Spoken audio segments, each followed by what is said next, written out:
নমস্কার আপনাদের সকলকে। আমি না অত গুছিয়ে কথা বলতে পারি না, আর আলাদা করে না জ্বলে ওঠার গল্প সেরকম কিছু নেই আর কি। এই যে আপনারা বললেন আমি একজন গৃহবধূ, হ্যাঁ, আর বিয়ের কয়েক বছরের মধ্যেই আমার স্বামী মারা যান। তখন আমি 3টে ছোট ছোট বাচ্চা নিয়ে হাবুডুবু খাচ্ছি। তাই কলেজে পড়াকালীন আমার যে ছবি তুলতে ভালো লাগতো, আমার বাবা যে তার কষ্টের উপার্জন থেকে আমাকে একটা ক্যামেরা কিনে দিয়েছিল, সেটা আর খোলাই হয়নি। কিন্তু তার আগে আমি কিছুদিন ছবি তুলেছিলাম। আমার ছবি তুলতে আর ছবি আঁকতে খুব ভালো লাগতো।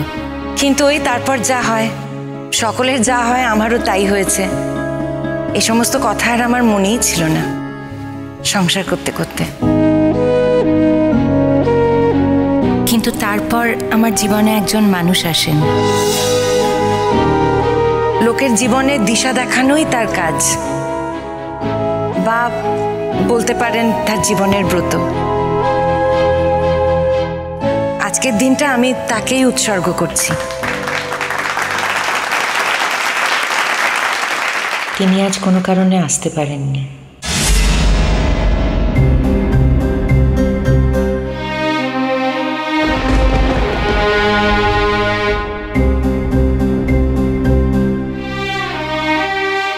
কি হয়েছিল? স্বতন্ত্র ক্লাস শেষ করে স্টাফ রুমে ঢুকতে ঢুকতেই হঠাৎ অসুস্থ হয়ে পড়ে। উনি বলছিলেন বুকে খুব ব্যথা হচ্ছে। তারপরে উনি একটা ওষুধ চান, আমরা ওষুধটা দিয়েও ছিলাম। আমার মনে হয় একটা ওই ইনডাইজেশন থেকে হয়েছিল। তারপরে ওষুধটা দিলাম, খাবার পর আস্তে আস্তে উনি যেন একটা কেমন ঘোরের মধ্যে চলে গেলেন। আসলে স্যার ওনার চেস্ট পেইনটা খুব বাড়ছিল আর উনি খুব কষ্ট পাচ্ছিলেন, সেটা দেখে আমরা রিস্ক না নিয়ে হসপিটালে নিয়ে এলাম। এখন ওনার সেন্স আছে ঠিকই, কিন্তু ওনার পেইনটা এখনো আছে আর ভীষণ কষ্ট পাচ্ছেন উনি এখন। আপনারা কাজ করুন, আগে ওনার নামটা এন্ট্রি করান। আর বাড়ির লোক কে আছে যে আমার সঙ্গে কথা বলবে? স্যার আসলে আমরা ইনস্টিটিউশন থেকে এসেছি। বাড়ির বলতে উনি তো একাই থাকতেন জানতাম, কিন্তু স্যার ওনার দাদা বৌদি আছে, কিন্তু ওনার ফোন নাম্বারটা তো আমাদের কাছে আছে কিনা চেক করে দেখতে হবে। দেখুন আমার কাছে নেই, তোদের কাছে আছে? দেখ না একটু। ওনার রিলেটিভও আছেন আর আমরা সবাই চেষ্টা করছি ওনাকে খবর দেওয়ার। প্লিজ প্লিজ ওনাকে আগে অ্যাডমিশনটা করিয়ে নিন, তারপর বাকি সব কথা হবে। যে মানুষটার জন্য আজ আমি এই জায়গায় এসে পৌঁছেছি তার নাম ডক্টর স্বতন্ত্র বোস। তিনি তার নামেই পরিচিত। তিনি একজন সায়েন্টিস্ট। তিনি অনেক ছাত্রছাত্রীর জীবনে দিশা দেখান।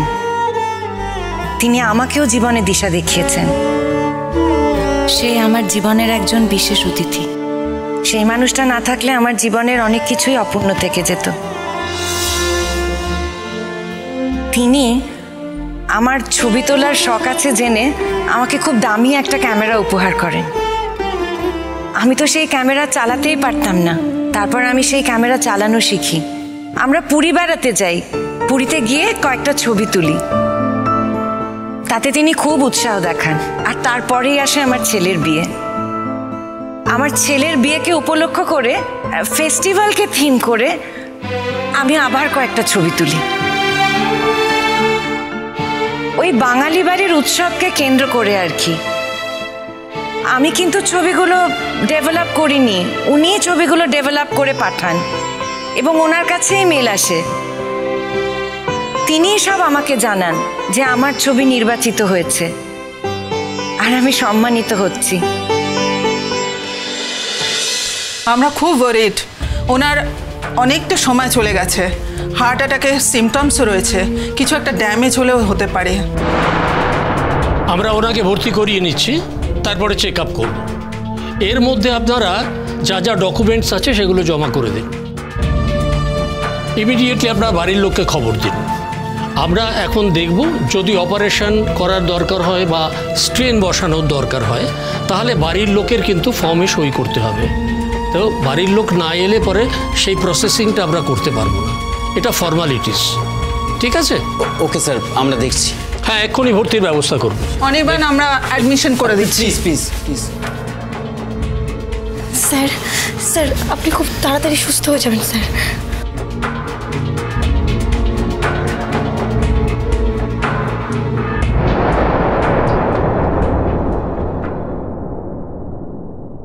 এই স্যারের দাদার নাম্বার আছে?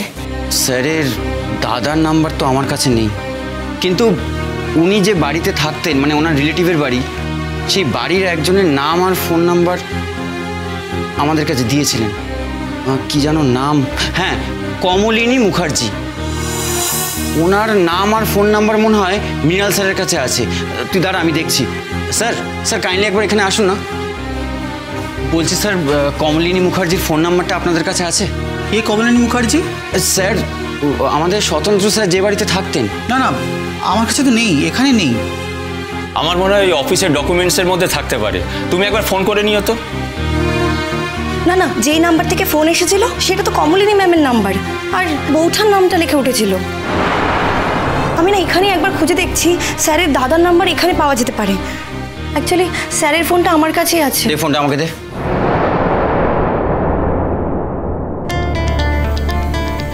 আচ্ছা স্যারের দাদার নামটা যেন কি? সর্বজিৎ না? হ্যাঁ হ্যাঁ।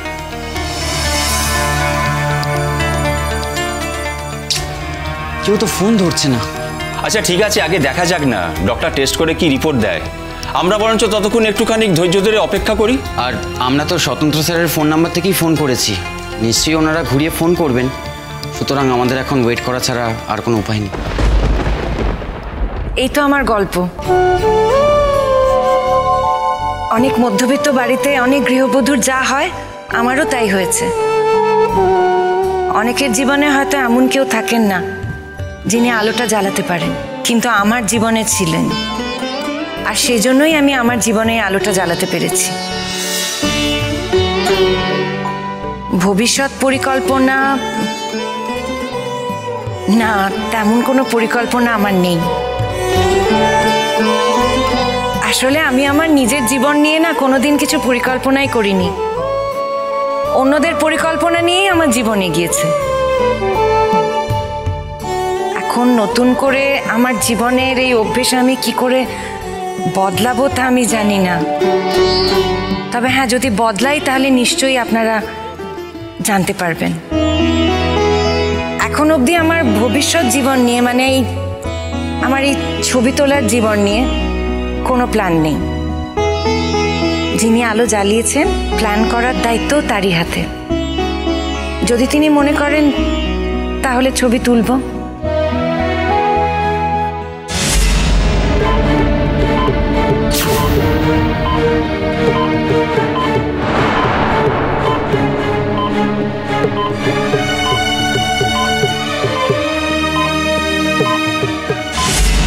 তবে হ্যাঁ, উনি আমাকে ছবি তোলার স্কুলে ভর্তি করেছেন। সেখানে আমি নিয়মিত যেতে পারি না ঠিকই, তবে মাঝে মাঝে যাই। ওই আমাদের মতো সংসারী মানুষদের যা হয় আর কি। তবে আমার সংসার জানেন তো, আমার শাশুড়ি মা, ননদ, ছেলে মেয়ে সকলকে নিয়ে একেবারে ভরা। এখন আমার আর শুধু স্বপ্ন দেখার জীবন নয়, আমি আমার ছেলে মেয়ের মধ্যে দিয়েও স্বপ্ন দেখতে চাই। তবে হ্যাঁ, একথাও ঠিক যে এখন আমার নিজের জীবন নিয়েও আমি একটা স্বপ্ন লালন করি। সেই স্বপ্ন দেখার সাহস আমি সেই মানুষটার থেকেই পেয়েছি। জানি না এই স্বপ্ন কোনোদিন সফল হবে কিনা, তবে এই স্বপ্নটা আমি দেখি। আমার স্বপ্ন এই যে জীবনে কিছু না কিছু আমি করে যাব। আমরা তো সবাই একদিন চলে যাই, আর আমরা চলে যাওয়ার পর আমাদের কথাও সবাই ভুলে যায়। কিন্তু আমি যদি কিছু করে যাই, তাহলে আমার সেই করাটা হয়তো মানুষ মনে রাখবে। হয়তো ছোট মুখে খুব বড় কথা বলে ফেললাম, মার্জনা করবেন। স্বপ্নে যখন পোলাও খাবো, তখন ঘি কম দেবো কেন? ব্যাপারটাকে এইভাবেই নেবেন। হ্যাঁ, চিরসখা হে